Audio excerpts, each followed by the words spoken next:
हाँ जी, हाँ जी, हाँ जी, हाँ जी। Good evening everyone. लॉ की पाठशाला में आप सभी का स्वागत है। आप अभी अपनी सीए फाउंडेशन लॉ की प्रिपरेशन कर रहे होगे और यहाँ पे बहुत इंपॉर्टेंट हो जाता है ये जानना कि सर हमें पेपर कैसे लिखना होता है, क्योंकि लॉ हमारे सीए फाउंडेशन में एक नया नया सब्जेक्ट होता है और हमने कभी ये लीगल थ्योरी वाला सब्जेक्ट लिख के नहीं देखा। तो आज मैं आप लोगों के साथ कुछ डिस्कशन करने वाला हूँ। ये डिस्कशन में आपके बहुत सारे मिथ्स भी उड़ने वाले हैं।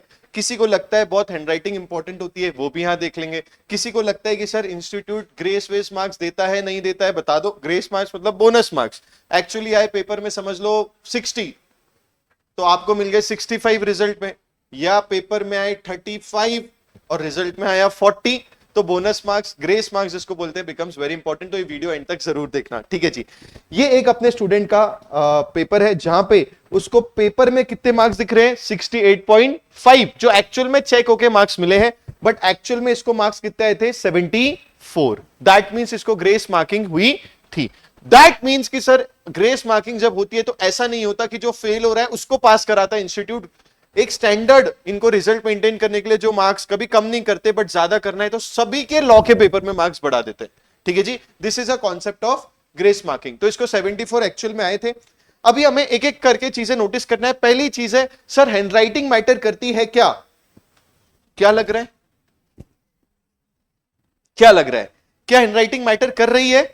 आइडियली नहीं, बट इतनी भी खराब नहीं है कि रीडेबल ही ना हो। अगर जो चेकर है ध्यान से पढ़ेगा तो उसको समझ जाएगा।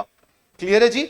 पहली चीज, handwriting doesn't matter much, but legible होना चाहिए, कि सामने वाला कोशिश करके समझ। ऐसा ना हो कि तुम चैलेंज कर दो चेकर को, तू पढ़ के बता, ऐसी हैंडराइटिंग नहीं होनी चाहिए, ठीक है। फिर तो पहला, हैंडराइटिंग डजंट मैटर। अगर आप ध्यान दोगे, बच्चे ने हर आंसर को, चलो एक मेजर बड़ा आंसर पकड़ते हैं, ये लो, पहले कैसे लिखा है, प्रोविजन लिखा है। प्रोविजन को भी अंडरलाइन, नेक्स्ट लाइन छोड़ के कैपेसिटी ऑफ पार्टीज, ठीक है, उसको एक लाइन में डिफाइन किया, legal ability of a person to enter into a contract. फिर लाइन छोड़ा है, और आप देखोगे कीवर्ड्स को इसने हर जगह अंडरलाइन किया है। आपको कहीं कहीं लगेगा अरे सर पूरा ही तो आंसर अंडरलाइन है, बस इंपॉर्टेंट है, बट इंपॉर्टेंट है। आप देखोगे अगर आपने कोई वर्ड यहां पे छोड़ दिया तो लोग क्या करते हैं, काटेंगे एक लाइन, फिर वो वर्ड लिखेंगे। कुछ जरूरत नहीं है, एरो मारो और ऊपर लिख दो। इसने लुनाटिक जैसे लिखा है। अगर आप हर पॉइंट के बाद स्पेसिंग देखोगे, हर पॉइंट के बाद स्पेसिंग है, हर पॉइंट, हर आंसर का हर पॉइंट उसने दिया है पॉइंटर मैनर्स में, ठीक है। फिर अंडरलाइन, एक लाइन छोड़ा, कंक्लूजन, फिर एक लाइन छोड़ा, और नॉट वैलिड को लिखा। देखो स्पेसिफिकली नॉट वैलिड पे सामने वाले चेकर का डब्बा आया है और अकॉर्डिंगली इसको मार्क्स मिले हैं 4, और ये शायद 4 में से 4 है, ये शायद 4 में से 4 आउट ऑफ 4। नो एकदम एक्स्ट्राऑर्डिनरी हैंडराइटिंग नहीं।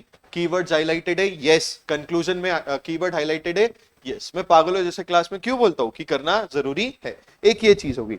आपको लगता है हर आंसर उसने नए पेज से लिखा है, हर आंसर नए पेज से लिखा है, और वो भी ऊपर सेंटर में उसने यहां पे हेडिंग डाली है। एक और चीज, इससे जब मेरा डिस्कशन हुआ तो मैंने बोला कैसे कचड़ा किया, अरे इधर भी लिखा इधर भी लिखा। बोले सर मैंने पहले आंसर का मतलब क्वेश्चन नंबर क्या है वो 4-5 आंसर्स में गलत लिख दिए थे, and that was mainly because of hurry में था बहुत।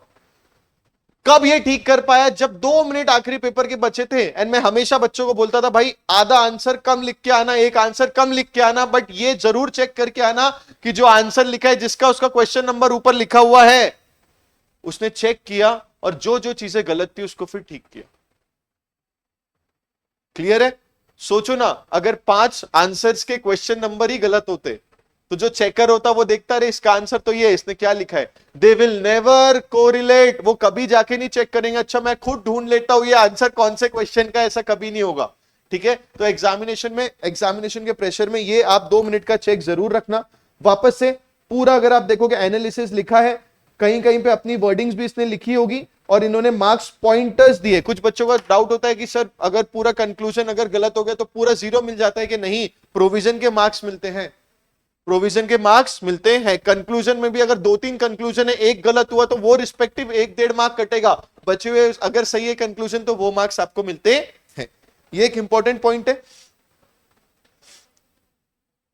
जैसे ये अब ये ज्यादा मार्क्स का होगा तो इसने ऊपर एक्ट एप्लीकेबल लिख दिया। अब कानून कौन सा है वो तो कभी कभी क्वेश्चन में ही होता है, तो एक्ट एप्लीकेबल, प्रोविजन, फिर एंट्रेंचमेंट प्रोविजन को एक्सप्लेन किया, इंक्लूजन कब होता है, देख ऑलमोस्ट हर चीज अंडरलाइन है, फिर भी कोई दिक्कत हुई नहीं, राइट टिक आ गया।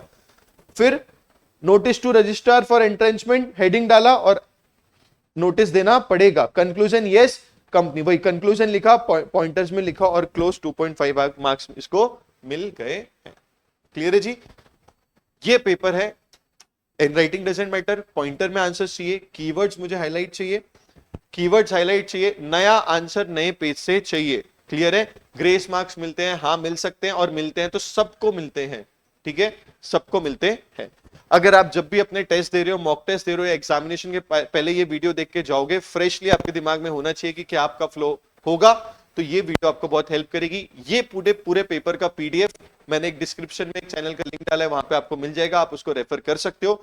अगर ये आपको वीडियो अच्छा लगा होगा तो मुझे कमेंट बॉक्स में जरूर बताना, और अपनी प्रिपरेशन बहुत जोरों तोरों से चालू रखना। All the best guys, take care, see you in the next video.